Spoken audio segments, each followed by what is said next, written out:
Hi అండి, this is Aruna. Welcome to Ganapathi nursery gardens. ఈ winter season start అయినప్పటి నుండి మన కస్టమర్స్ అందరూ నాటు చామంతి ఉందా అండి అని అడుగుతూనే ఉన్నారు. అంటే ఏంటండి, ఎన్ని రంగుల హైబ్రిడ్ చామంతులు మార్కెట్లో ఉన్నా నాటు చామంతికి ఉండే అందమే వేరు, అంతే కదండి. ఆ అందం మన కళ్ళను అస్సలు తిప్పుకొనివ్వదండి.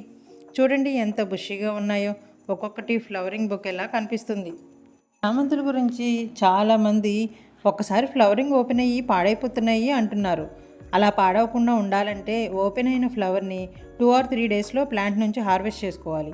అప్పుడు న్యూ బ్రాంచెస్ వచ్చి బడ్స్ ఎక్కువగా రావడానికి ఛాన్సెస్ ఉంటాయి. మీరు ఎప్పుడైనా చూసారా, చామంతి తోటలు వేస్తారు కదండి, వాళ్ళు ఎప్పటికప్పుడు హార్వెస్ట్ చేస్తూ ఉంటారు. అందుకే బుషీగా తయారయ్యి ఎక్కువగా ఫ్లవరింగ్ వస్తుంది.